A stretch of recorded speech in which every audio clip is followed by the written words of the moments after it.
I'm Bruce Shapiro. I'm director of the Dart Center for Journalism and Trauma here at Columbia. And we are here to present the 2014 Dart Awards for excellence in covering trauma. This is the 20th year of the Dart Awards, which are part of this, the work of the Dart Center for Journalism and Trauma.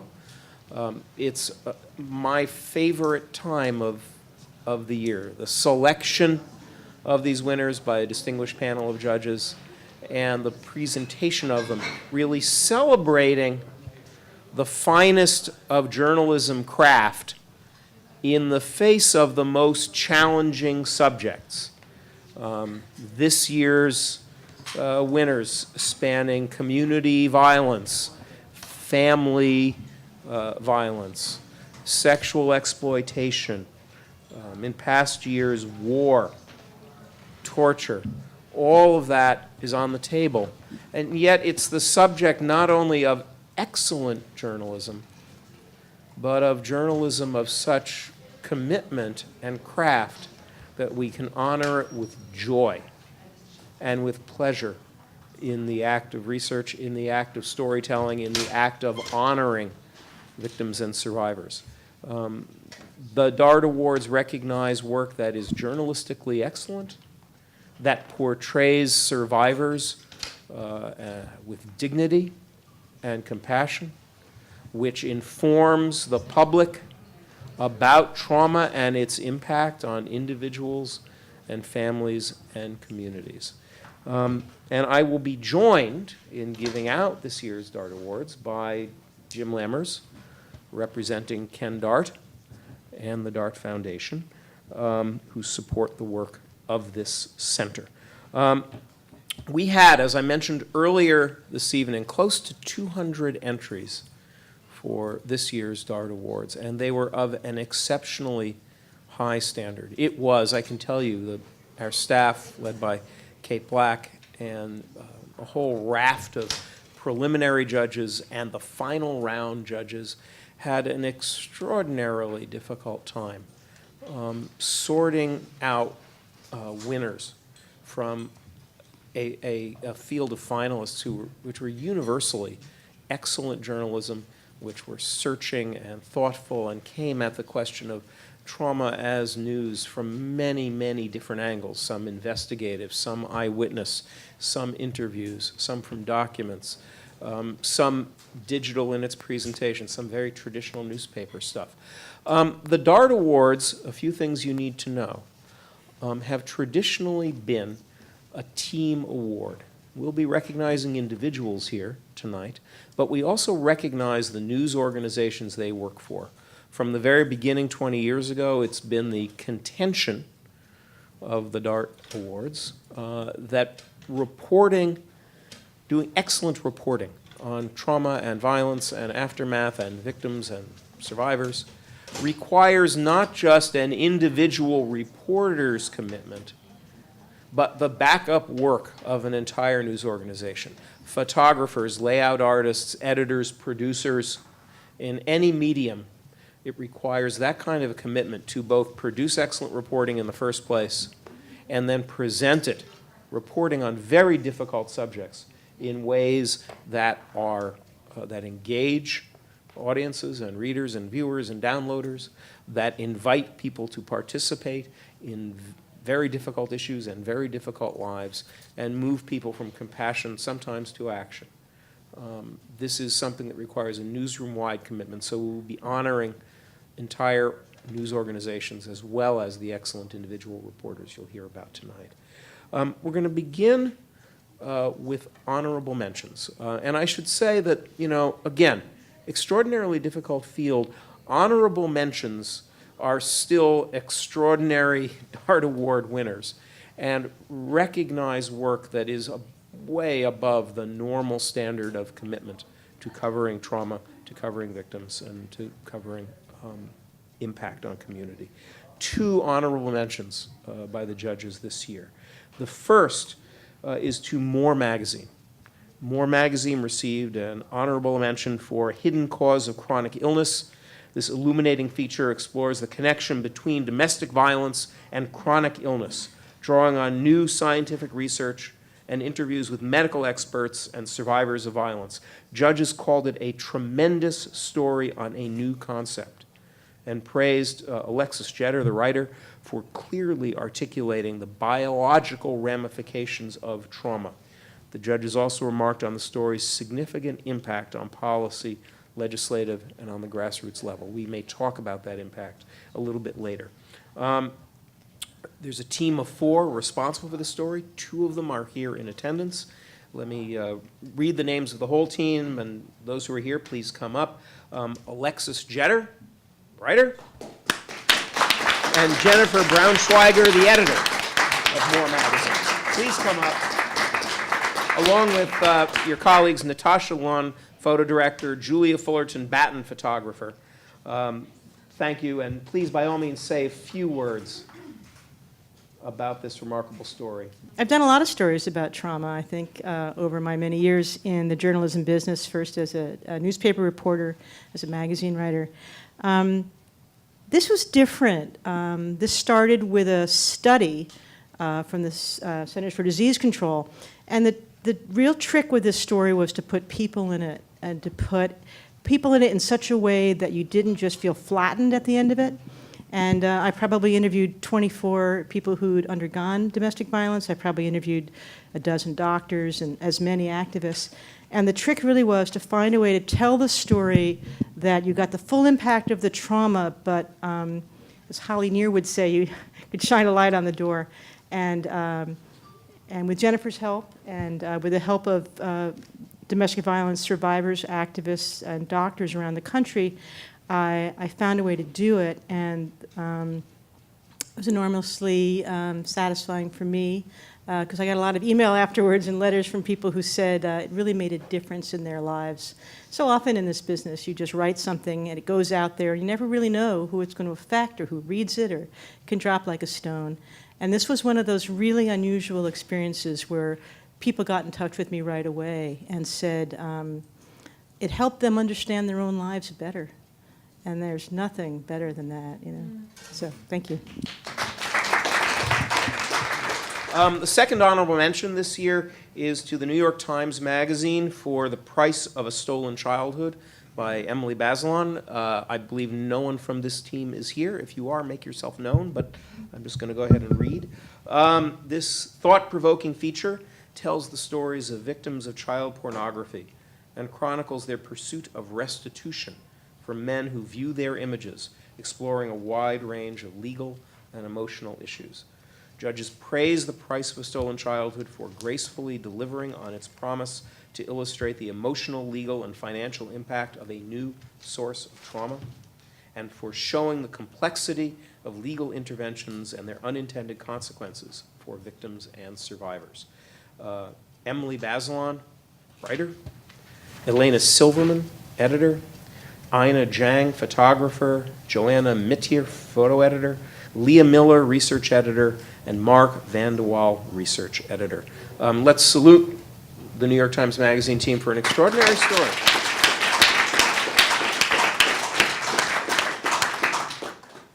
Okay, now we're on to the DART Award winners, of whom there are 2. My script here says 6:11, and it is actually exactly 6:11. Thank you, Kate. The first DART Award winner, and again, these winners were chosen by judges from 12 finalists, which were themselves culled from a very challenging pool of entries. And I can tell you that the debate amongst the judges, several of whom are here tonight, was thoughtful, at times impassioned, reflecting the importance of these issues and the commitments of the journalists involved. The first winner is the Las Vegas Sun for Grace Through Grief, A Shattered Family Recovers. This intimate print and multimedia series tells the story of Arturo Martinez, who suffered life-threatening injuries after an intruder broke into his house and sexually assaulted and murdered his wife and daughter, while the rest of the family slept. With dignity, insight, and compassion, this 7-part series, published on the anniversary of the crime, documents Arturo Martinez's physical, psychological, and spiritual recovery. The judges called Grace Through Grief a deeply reported and inspiring portrayal of a family in the aftermath of horror.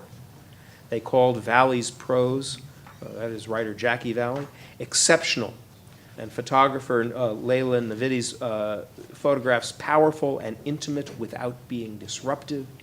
They praise the series' creative subversiveness, going far beyond conventional crime reporting in bringing the reader on a journey of faith, fatherhood, recovery, and resilience. Judges also recognize the careful restraint used in bringing forward the perspectives of Arturo Martinez's young sons. The team members, who are all in attendance here, are Jackie Valley, Leila Navidi, and Tom Gorman, the editor. Please come up, and while you do so, we're going to play a 7-minute multimedia piece that will give you some flavor of this before we actually present the award.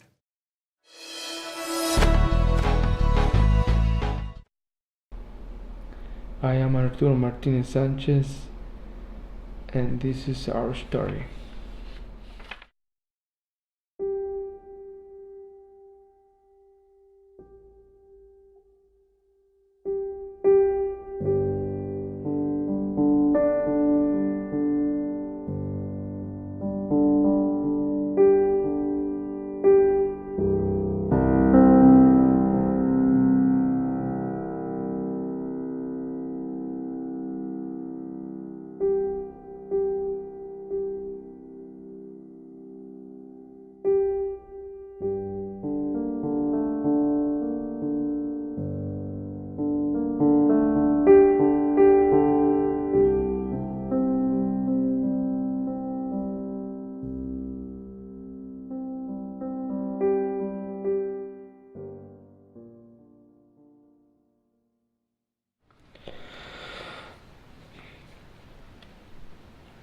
We were living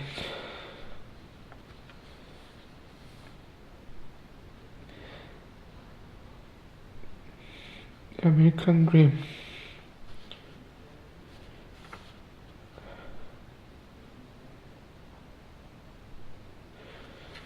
We have done it.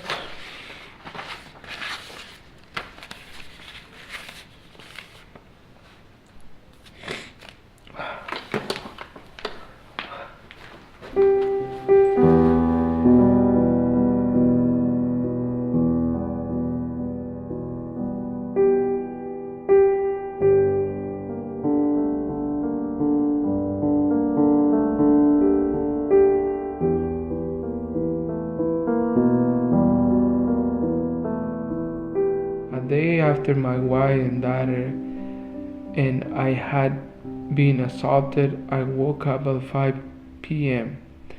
As I woke up, I looked toward the master bedroom where my wife has been sleeping. I saw a devastating scene that would never leave my mind. All 4 the walls of the bedroom were covered in blood, up to my own height. The floor was covered completely in blood. I couldn't even process it, what I was looking at, and I felt my mind was opening a tricks on me, and I prayed that this was only a nightmare and not real. After I saw this, I checked my daughter and saw the same exact scene all over again.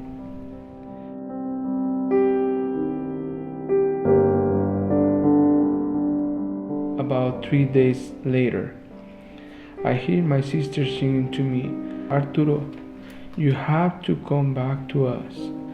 You have 2 babies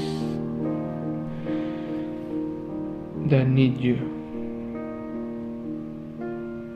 I was at the point that I began to fighting for my life. My brain was swollen. It was coming it was coming out from my cranium, and they actually had to remove quite a bite of brain tissue to save my life. My cranium had already been fractured and opened in 17 places by Clark Hammer. I was left with a significant cognitive deficits. Many parts of my memory and speech has been wiped out. I could not stand or balance. I could not see. Even when I did begin to understand who I was, where I was, I would forget all instantly. The only thing that was stuck clearly on my mind was the scene I saw. The following these violent crimes against my family.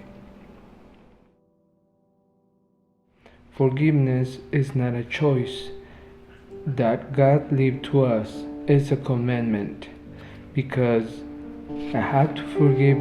To forget Him doesn't take my pain away.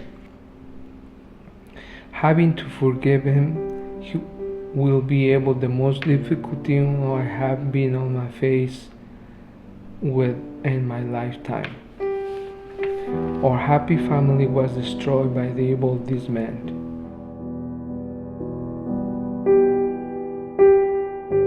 The world is full of evil. The terrible crime is just one of many, many more evil things in our world. I choose not to give in to this evil. I choose life and happiness for my sons Christopher and Alejandro. We choose to turn our heads away from this evil and acknowledge the good things in this world. We choose to be strong and move forward. I love Yadira. I love Carla. I love my sons. We will survive.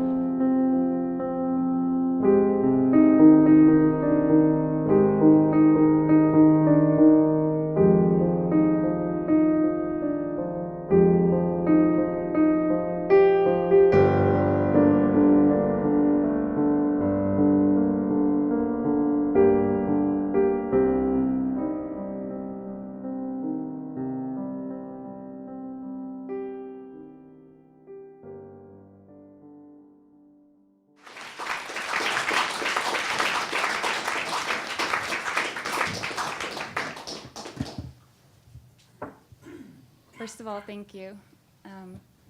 It's humbling and honoring to be standing up here. But it's also not lost on us that, the story fell on our laps because two people, Yadira and Carla, died.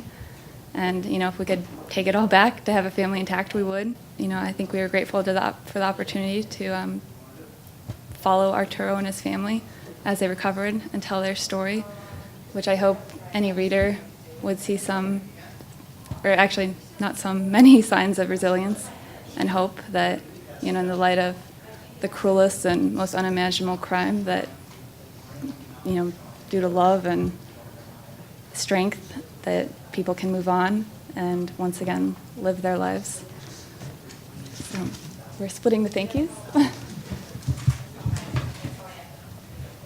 We would also like to thank our newspaper, the Las Vegas Sun, for allowing us to work on the story and giving us the time to work on this story.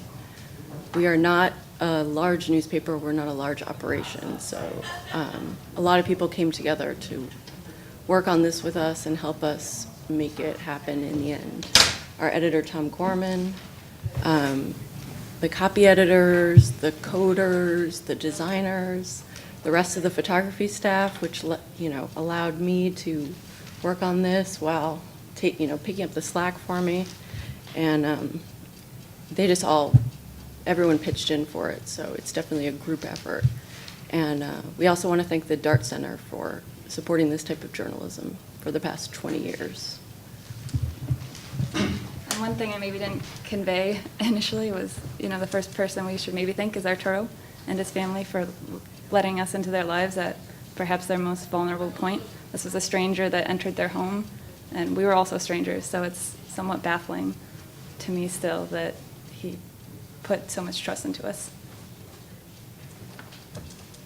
They actually said what I thought I was going to brilliantly say myself, thanking everybody on the support staff who did so much editing. And but I have to mention that the video, all the photography, we don't have a photo editor, we don't have a video editor. Layla shot and edited and produced her own work.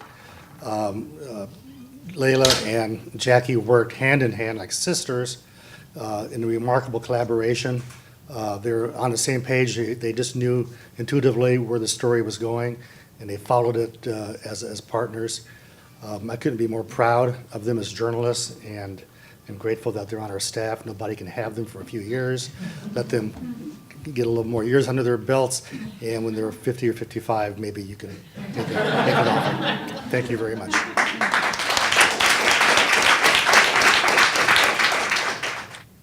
If you're in this business of journalism, you hear a lot of moaning about its state. And there's a lot to moan about, right? People get laid off, news organizations consolidate, digital transformations leave mid-career people behind. Yet there's an upside that we don't often talk about, and one of them is that we are in a renaissance in this country of radio journalism. Earlier this evening, we heard from Jeb Sharp of PRI, Laura Sullivan of NPR, John Barth of PRX, Habiba Noshin from a past winner from This American Life, all of them working on projects the like of which has never happened in American journalism before, or indeed anywhere else in the world. People are using radio with creativity and compassion and length to explore issues that were always thought of as beyond the capacity of broadcast journalism to address. We are so fortunate to be in this time. And the next DART Award winner is a perfect example of that. The second DART Award winner is This American Life for Harper High School, parts 1 and 2. This stark two-part radio series follows students, school staff, and families as they confront and cope with the deeply disruptive impact of gun violence in their everyday lives in Chicago. The series offers revelatory insights into gang geography, youth culture, the corrosive impact of trauma, and the overwhelming limitations to stemming the tide of violence. Judges called Harper High School Parts 1 and 2 profoundly moving and extraordinarily comprehensive and compassionate in its complexity. They praised the series' success in appending every assumption about violence, inner cities, and the educational system, while showing a wide range of responses to living in an environment of chronic violence, and the remarkable efforts made by an overtaxed institution to cope with trauma on an individual, community, and systemic level. Judges also commended the exceptional depth and nuance of This American Life's reporting, the tremendous resources required to embed 3 reporters in the high school for 5 months, and the vivid, almost cinematic storytelling throughout. We're going to hear a 2.5-minute clip to get a flavor of this piece. As everyone leaves, Sanders tells someone on staff she's worried about security at the homecoming game itself. Because my issue is, if they believe the Breeze did that, half of my football team are Breeze. So, you know what I'm saying? It's not like they pat them down at the games. I don't never see them patting nobody down at the games. You know what I'm saying? I'm like, so that's hard to, I don't know. Just so it's clear, what Principal Sanders is saying is that half of her football players have ties to the gangs who are supposedly behind the shooting. And obviously that's worrisome, because they might become targets. And they're at the center of every large school event she has planned in the next 24 hours. Throughout the day, Principal Sanders shores up the security plan for the game, and also for the dance. She's disappointed that more Harper staff don't agree to stay late, to act as security. You're not going outside at the end of school today? No, I'm going to go outside and get in my car and go home. This is social worker Anita Stewart. Anita tells me she won't be staying late. Just like Coach Reed, she'd spent the day talking to kids about what happened, and she's scared. Anita doesn't want to let Harper down, but with a family and kids of her own, she decided she isn't up for it. The hardest thing is knowing that something is getting ready to happen and you can't stop it. That hurts. And it's like, because you don't know where it's going to happen. And you know that the strike is getting ready to come, but you don't know where it's coming. And it hurts. It hurts because the kids are not bad. Just before dismissal, just like Anita feared, there's news of more shooting. A parent and a student were on their way home, and someone fired shots. Nobody was hit, but it looks like it might have been retaliation. And so the school has to decide what to do next. Cancel the homecoming game, cancel the dance, or risk it. Push back against the violence, and try to preserve a little bit of high school normalcy for the students. Every option they have seems like a bad option. And it's getting late in the day. Please join me in congratulating Ben Calhoun, reporter, here representing the rest of the team, Julie Snyder, producer, Alex Kotlowitz, reporter, Linda Lutton, reporter, Robin Simeon, co-producer, and Ira Glass, executive producer. And sir. Thank you. So I just want to say there was a 6-person team involved in these shows, and on behalf of all of them, I just want to say thank you so much. There's a few thank yous to say. First to our editor and our boss, Ira Glass, who in the 6 months that we were working on this, to say that he never flinched about keeping us there would be an understatement. It just wasn't even a question. Like he barely even asked how much more time we needed. It was just sort of whenever we felt like we were ready to put the shows together, that's when they would come together. Julie Snyder, who's our senior producer, was really the editorial rudder for these shows, and really the beating heart of these episodes. And I want to say one more thing just about this award, and I was just talking with Linda and Alex about this yesterday. We had like a group interview about these shows, and reflecting on them in the last year or so, we had this common experience of this one feeling floating to the top about what people were going through at Harper, and that was that this award, I think, is about taking a look at a profound and meaningful look at parts of our world that are difficult to look at. And some of that is because the things themselves are obscured, or they're in obscure places, and it's a matter of bringing them in and unearthing them and revealing them. In this case, it's something that's so imminently present in every urban area in this country, and yet somehow becomes ambiently quotidian. And because of that, we had this feeling that the kids at Harper and the families around Harper got used to being unseen, and kind of the unjustness and the unfairness of this terrible violence. It was something they assumed they kind of had to suffer in silence. And I feel like that was something that really, really in a deep way bothered the three of us that spent all this time there.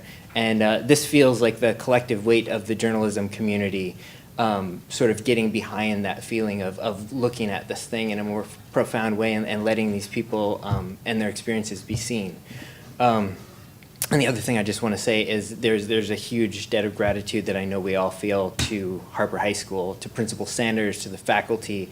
I just think that the way that they shared their lives and opened their lives to us was such a profound act of trust and courage, and one that as members of the media we don't always necessarily deserve. And I know that everybody that worked on this is unbelievably grateful to them, and my thoughts, and I know everybody else's tonight, are definitely with them. So thank you all very, very much.